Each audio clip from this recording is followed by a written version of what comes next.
Hi viewers, ప్రపంచవ్యాప్తంగా corona సంక్షోభం వల్ల ఇదిగో ఈ దేశం నష్టపోలేదని చెప్దామంటే ఒక్క దేశము కానరావటంలా ఐక్యరాజ్యసమితి గుర్తింపు పొందినటువంటి దేశాలు, ఐక్యరాజ్యసమితిలో శాశ్వత సభ్య దేశాల భద్రతా మండలిలో ఐక్యరాజ్యసమితిలో నమోదైనటువంటి దేశాలు, ఇందులో పేద దేశాలు ఉన్నాయి, డెవలప్ అయినటువంటి దేశాలు ఉన్నాయి, డెవలప్డ్ నేషన్స్ ఉన్నాయి, డెవలపింగ్ నేషన్స్ ఉన్నాయి. అంటే అన్ని రకాల దేశాలు ఇన్వాల్వ్ అయినాయి. ఇందులో ప్రకృతి పరంగా ద బెస్ట్ వేలో ఉన్నటువంటి దేశాలు ఉన్నాయి. ఓకే, గనుల పరంగా అద్భుతమైన దేశాలు ఉన్నాయి, ఇండస్ట్రీస్ పరంగా అద్భుతమైన దేశాలు ఉన్నాయి, టెక్నాలజీ పరంగా టాప్ మోస్ట్ లో ఉన్నటువంటి దేశాలు ఉన్నాయి, అదే విధంగా సాఫ్ట్వేర్ ఇండస్ట్రీస్ పరంగా టాప్ మోస్ట్ దేశాలు ఉన్నాయి, ఫార్మా పరంగా బెస్ట్ దేశాలు ఉన్నాయి. అంటే ఇదిగోనయ్యా ఈ దేశం కరోనా వల్ల ఎఫెక్ట్ అవ్వలేదు, దానికి కారణం వచ్చేసి వారి దగ్గర ఉన్నటువంటి ఈ వసతులు, లేదు వారి దగ్గర ఉన్నటువంటి ఈ మూలికలు, లేదంటే భౌగోళిక పరిస్థితి అని చెప్పుకోవడానికి ఒక్కటంటే ఒక్కటి కానరాల. ఏ మాటకి ఆ మాట మన వాళ్ళ యొక్క అహంకారాన్ని ఇక్కడ ఒప్పుకొని తీరాలి. ఈ కరోనా అన్నది ఎప్పుడైతే చైనాలో మొదలైందో ఆ తర్వాత 2 months కి ట్రంప్ పర్యటన గుజరాత్ లో జరుగుతున్నటువంటి టైంలో కూడా హెచ్చరికలు వచ్చిన సరే అంతగా పట్టించుకోవాలి. అదే టైంలో అటు జగన్మోహన్ రెడ్డి కానీ, ఈవెన్ ఆ టైం కూడా ఆ తర్వాతే ట్రంప్ పర్యటన అయిపోయిన తర్వాతే అటు జగన్మోహన్ రెడ్డి కానీ ఇటు కేసీఆర్ కానీ ఇద్దరు కూడా ఒక మాట అన్నారు. ఎంత దారుణంగా అంటే, అదేదో కరోనా అంట అని కేసీఆర్ అంటాడు, మన గడ్డ మీద అసలు ఎందుకు వచ్చింది రాబాయ్ అంటాడు, పారాసిటమాల్ వేసుకుంటే పోతుంది అంటాడు, మాస్క్ లేకుండా గాంధీ హాస్పిటల్కి వెళ్తానంటాడు. తీరా అది వచ్చింది అన్నప్పుడు డబ్బులు ఎంత ఖర్చు పెట్టి దాన్ని అంతు తెలుస్తా ఉన్నారు. చివరి ఆయనే ఫామ్ హౌస్ కి వెళ్ళాడు. ఆ తర్వాత ఏం జరిగిందంటే మనంతా చూస్తూనే ఉన్నాం. చివరికి ఏం చేశారయ్యా వీళ్ళంటే, ఇదిగో ప్రైవేట్ హాస్పిటల్స్ లో ట్రీట్మెంట్ అందించుకోవచ్చు, ప్రభుత్వ హాస్పిటల్లో మేము ట్రీట్మెంట్ బాగా అందిస్తున్నాము, ప్రైవేట్ హాస్పిటల్ వచ్చి వెంటిలేటర్ మీద ఉంటే ఎంత, అదే రకంగా ఐసీయూలో ఉంటే ఎంత, ఆక్సిజన్ పెడితే ఎంత, నార్మల్ పడితే ఎంత ఖర్చులు ఏదో లిస్ట్ ఏదో చెప్పున్నారు వాళ్ళు. కానీ ఆ రకంగా ఒక్క ప్రైవేట్ హాస్పిటల్ పాటించకపోగా లక్షల్లో బిల్లు వేస్తే అడిగే నాదుడు లేడు, ఆదుకునే నాదుడు లేడు. మరి ప్రభుత్వంలో కూడా కొంతమందికి కరోనా వైరస్ వచ్చింది. మరి గాంధీ హాస్పిటల్లో, చెస్ట్ హాస్పిటల్లో, లేదంటే ఉస్మానియా హాస్పిటల్లో, ఇంకేదైనా ప్రభుత్వ ఆసుపత్రికి వెళ్ళారంటే లేదే, మొత్తం ప్రైవేట్ హాస్పిటల్ వెళ్ళారు. ప్రైవేట్ హాస్పిటల్కి వెళ్లకుండా ప్రభుత్వ ఆసుపత్రి కనుక వెళ్ళినట్టయితే నిజంగా జనాలకు ఒక ధైర్యం వచ్చేది, ప్రభుత్వ హాస్పిటల్లో ఫెసిలిటీస్ బాగున్నాయి మనం వెళ్దాము అనేసి. అవేదో వీళ్ళు ఫెయిల్ అయ్యారు ఇక్కడ. బట్ ఆంధ్రప్రదేశ్ లో గవర్నమెంట్ వచ్చేటప్పటికి జగన్మోహన్ రెడ్డి ఏం చేస్తున్నాడు, ఆయన వచ్చేటప్పటికి టెస్టుల సంఖ్య ఇప్పుడు ముడిగా పెంచడం, అలాగే టెస్టులు చేయడం. యాక్చువల్లీ ఇంకా యాక్యురసీ రావాలనుకున్నా సరే, బట్ గుడ్డులో మెల్లని వాళ్ళు కొంతలో కొంత నిజంగా బెటర్ ఆయన చేశాడు. కేసుల సంఖ్య పెరుగుతూ పోతుంది. బ్లీచింగ్ పౌడర్ చదివితే జోలి పారాసిటమాల్ వేసుకుంటే చాలన్నటువంటి ఆ వ్యక్తి కూడా టెస్టుల సంఖ్య పెంచుతూ వాళ్ళకి డాక్టర్లు కావచ్చు, నర్సులు కావచ్చు, హాస్పిటల్ కావచ్చు బెస్ట్ ఫెసిలిటీస్ ప్రొవైడ్ చేస్తూ వేరే రాష్ట్రాల నుంచి కావచ్చు, వేరే దేశాల నుంచి వచ్చిన వాళ్ళకి కావచ్చు, హోమ్ క్వారంటైన్ కావచ్చు, లేదంటే ఇంకొకసారి కరోనా ఉంటే వాళ్ళకి సంబంధించేసి బెస్ట్ వేలో అంటే మెడికల్ ఫెసిలిటీ కల్పించే విషయంలో కావచ్చు అంత కూడా బెస్ట్ చేస్తూనే పోయాడు.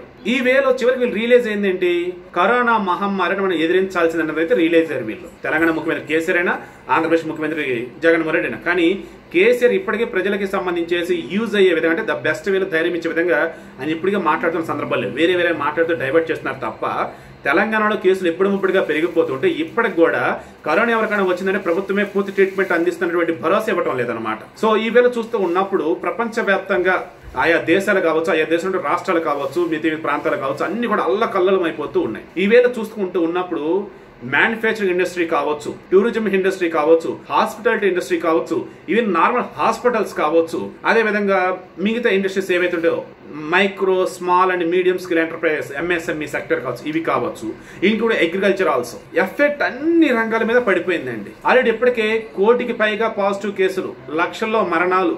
మన భారతదేశం వచ్చేటప్పటికి ఏకంగా ఇప్పుడు 3rd ప్లేస్ ఉంది, రేపు 2nd ప్లేస్ లో కూడా వెళ్ళబోతూ ఉంది. అంటే ఆ రకంగా కేసుల సంఖ్య నమోదవుతూ ఉంది. ఆ రకంగానే మరణాల సంఖ్య కూడా నమోదవుతున్నా సరే, when compare to other countries మనం మరణాల సంఖ్యలో కొంచెం బెటర్గా ఉన్నామని అంటున్నారు. మిగతా దేశాలు ఆల్రెడీ కంట్రోల్ చేసినాయి, మనం ఇంకా కంట్రోల్ చేయాల. కానీ ఇంకో దౌర్భాగ్యం ఏంటంటే, నిజంగా దౌర్భాగ్యం ఏంటంటే, ఎందుకంటే కేసుల సంఖ్య వచ్చేసి 9 లక్షలకు 10 లక్షలకు చేరువవుతున్నటువంటి ఈ సమయంలో కూడా మన వాళ్ళు ఇంకా సామాజిక వ్యాప్తి జరగడం లేదు అంటున్నారు. సామాజిక వ్యాప్తి అంటే ఎవడో తెలియని వల్ల మనం అనుకోవడం అనమాట.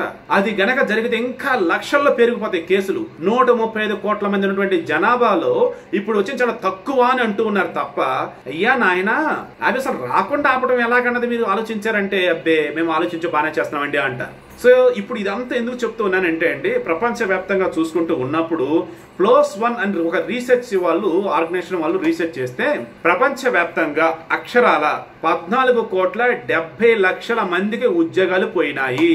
ఈ 14,70,00,000 మంది ఉద్యోగాలు పోయిన వారిలో వచ్చేసి సాఫ్ట్వేర్ ఇండస్ట్రీ వాళ్ళు ఉన్నారు, బ్యాంకింగ్ ఇండస్ట్రీ వాళ్ళు ఉన్నారు, మ్యానుఫ్యాక్చరింగ్ ఇండస్ట్రీ ఉన్నారు, ప్రొడక్షన్ ఇండస్ట్రీ వాళ్ళు ఉన్నారు, ఆయిల్ రిఫైనరీ వాళ్ళు ఉన్నారు. అసలు ఒక దానిలో లీస్ట్ అన్నప్పుడు ఒక ఆఫీస్లో సెక్యూరిటీ గార్డ్ అంటున్నారు.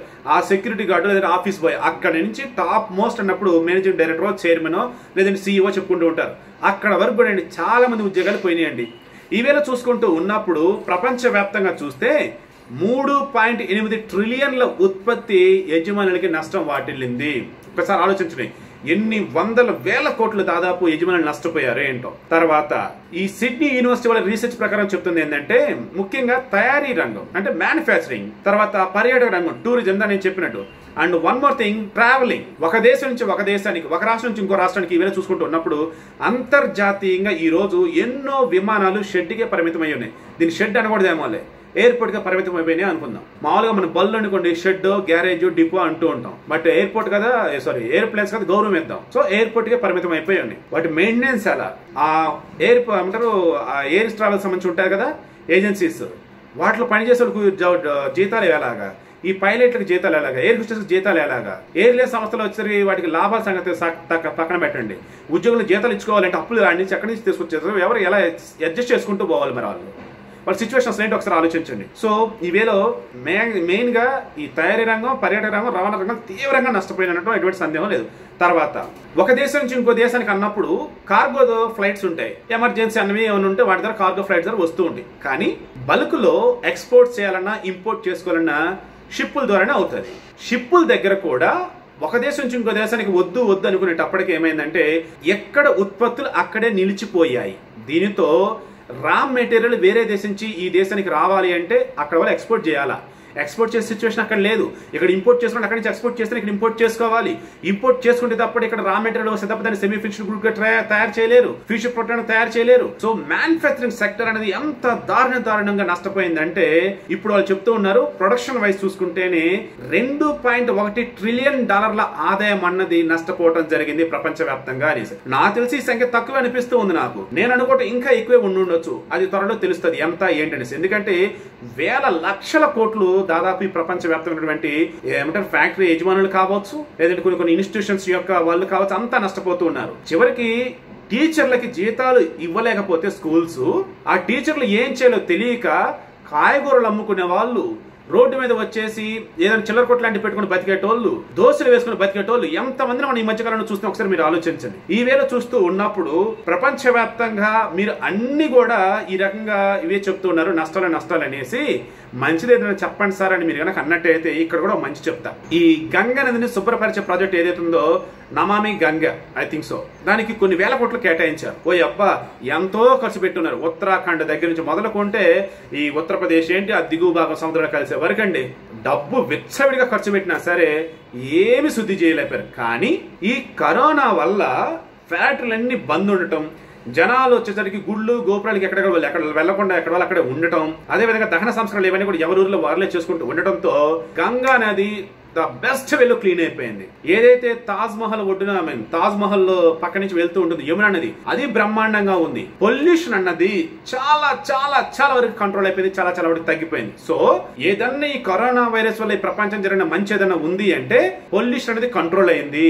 ఎక్కడో అంటార్కిటికా ఖండం పైన ఓజోన్ లేయర్ కి వచ్చేసి చిల్లు పడింది ఎన్నోసార్లు పుస్తకాలు చదువుకుంటున్నాం కొన్ని సంవత్సరాల తరబడి. ఈ రోజు ఆ చిల్లు కూడా పూడిపోయిందని చెప్పేసి మన శాస్త్రవేత్తలు కూడా చెప్పారు. అంటే అతినీర లోహిత కిరణాలు ఏవైతే భూమి మీదకి వచ్చి మన మానవాళికి లేదంటే జంతు జీవులకి వచ్చేసి ఇబ్బంది కలిగిస్తుందో దానిని అడ్డుకునే ఈ ఓజోన్ లేయర్ ఏదైతే ఉందో అది ఇబ్బంది పడుతుంది, దాని చిల్లు పడింది అనుకుంటూ ఉంటే ఆ ఓజోన్ లేయర్ కూడా ఈ రోజు క్లోజ్ అవడం జరిగింది. అంటే ఓజోన్ కూడా పర్ఫెక్ట్ గా ఉండిపోయింది, పొల్యూషన్ ఎక్కడ లేదు, బ్రహ్మాండంగా అన్ని ఉన్నాయి. సో ఈ కరోనా సంక్షోభం మనకి చెప్పింది ఏంటి, మీ పని మీరు చేసుకుంటూ కనుక ఉన్నట్టయితే ప్రకృతి బాగుండిద్ది అని చెప్పింది ఒకటి. రెండు, ఈ కరోనా కష్టకాలంలోనే డబ్బు అంటే ఏంటి, జీవితం అంటే ఏంటి, ఎవరు మిమ్మల్ని కష్టాలు ఆదుకుంటారు అనేది నేర్పింది ఒకటి. అన్నింటికి మించి మన భారతదేశం కాదు యావత్ ప్రపంచం కూడా వారి యొక్క ప్రజలకి వైద్య సాయం అనేది అందించడానికి ఎంత సానుకూలంగా ఉన్నారు, వైద్య సాయం అందించే విషయంలో ఎంత పకడ్బందీగా అడుగులు ముందుకు వేస్తూ వెళ్తున్నారు, వైద్య సాయం అందించడానికి ప్రభుత్వం ఎంత వరకు డబ్బులు ఖర్చు పెడితే దానికి సిద్ధంగా ఉన్నారు. ఇవన్నీ కూడా తేల్చేసింది. ఈ వేళ తేల్చేస్తే ఎన్నో దేశాలు కూడా అనిపించింది నాకైతే. నిజంగానే ప్రజల డబ్బు అని చెప్పేసి ట్యాక్సులు వసూలు చేసి వస్తారు తప్పితే ప్రజలకు మెరుగైన వైద్యం కల్పించడం ఎన్నో దేశాలు ఫెయిల్ అయినాయి, ఇంక్లూడింగ్ అవర్ భారతదేశం ఆల్సో. ఎందుకంటే ప్రైవేట్ హాస్పిటల్కి వెళ్ళి ఇల్లు గుల్ల చేసుకుంటున్నది బోలెడంతమంది ఈ రోజుల్లో కూడా. మీరు ఒక్కసారి అబ్జర్వ్ చేయండి, ఇదిగో పలానా రాజకీయ నాయకుడు ప్రభుత్వ హాస్పిటల్ ట్రీట్మెంట్ చేసుకుని కరోనా నుంచి బయటపడని చెప్పిన ఒకళ్ళు ఉన్నారా? ఇదిగో పలానా సినీ యాక్టర్, పలానా రాజకీయ నాయకుడు, లేదంటే పలానా ఇండస్ట్రియలిస్ట్ ప్రభుత్వ హాస్పిటల్ ట్రీట్మెంట్ తీసుకుని బయటపడ్డారు ఈ కరోనా నుంచి అన్న వాళ్ళు ఒక్కళ్ళు ఉన్నారా చెప్పండి? ప్రతి ఒక్కరు ప్రైవేట్ హాస్పిటల్. ఎందుకంటే ప్రభుత్వ ఆసుపత్రులు వచ్చేసి అంత బెస్ట్ ట్రీట్మెంట్ అందించకపోవడం వల్ల. ఒకటైతే పాపం ప్రభుత్వ ఆసుపత్రి ఎంతమంది front line warriors, nursing staff ఏంటి, డాక్టర్స్ ఏంటి, ఎంతో మంది సరైన ఫెసిలిటీస్ అక్కడ లేకపోవడం, వచ్చిన వాళ్ళకి సరైన వేలు ట్రీట్మెంట్ అందడానికి ఎక్విప్మెంట్ లేకపోవడం, అన్నింటి కలగలిసి ఏంటంటే పాపం వాళ్ళు సైతం చనిపోయారండి. సో నీ వీళ్ళ కంక్లూజన్ ఒకే ఒకటి ఇస్తూ ఉన్నానండి. ప్రపంచం గతంలో ఏ రోజు కూడా ఎదుర్కొన్నటువంటి ఆర్థిక సంక్షోభ ప్రస్తుతం ఎదుర్కొంటూ ఉంది. మన భారతదేశంలో ఎన్నో బ్యాంకులు కూడా ఇబ్బందులు పడుతూనే ఉన్నాయి. అదేవిధంగా ఎన్నో ఉద్యోగాలు కల్పిస్తున్న కంపెనీలు కూడా ఈరోజు సైలెంట్ గా ఉన్నాయి. ఆల్రెడీ ఉన్న ఉద్యోగాలను చాలా మంది తీసేస్తున్నారు. సో ఈ వేలో మరికొద్ది రోజుల్లో మరికొన్ని ఉద్యోగాలు పోయే అవకాశం ఉందని అంటున్నారు. కాబట్టి మై డియర్ ఫ్రెండ్స్, నేను మీ అందరూ చెప్తున్నది ఒకే ఒకటి, బ్రతకాలి అన్నప్పుడు మనకు వచ్చిన పని ఒక్కటే మన జీవనాధారం అన్నట్టు కాకుండా చేతి పని ఏదో ఒకటి నేర్చుకుని ఉండండి. అప్పుడు మన కళ మీద నిలబడడానికి ఎక్కువ అవకాశం అనేది ఉంటుంది. అదేవిధంగా ప్రకృతికి చేరువుగా ఉంటూ ప్రకృతికి హాని చేయకుండా కూడా అలవర్చుకోండి. తద్వారా మనం బెస్ట్ రెసిస్టెన్స్ పవర్తో ఉంటాము. అదేవిధంగా ప్రకృతికి మంచి చేసిన వాళ్ళం అవుతాము. అదేవిధంగా మన సమాజానికి మంచి చేసిన వాళ్ళం అవుతాము. మనం కూడా బాగున్న వాళ్ళం అవుతాము. ఇప్పటి వరకు అయితే నేను మీకు చెప్పదలుచుకున్నది ఒకే ఒకటి, ప్రపంచవ్యాప్తంగా 14,70,00,000 మందికి ఉద్యోగాలు పోయినాయి, ఇంకా చాలా మందికి పోతాయంటూ ఉన్నారు. వాళ్ళకి ఉద్యోగాలు పోయిన వాళ్ళకి మనోధైర్యం కల్పించండి. అదేవిధంగా కొత్త ఉద్యోగాలు వచ్చే వరకు ఏదో ఒక విధంగా ఏదో ఒక పని చేసుకుంటూ బ్రతికేయండి. వన్స్ ఉద్యోగం వచ్చిన తర్వాత డబ్బుని జాగ్రత్తగా ఖర్చు పెట్టుకుంటూ గొప్పగా బ్రతకండి.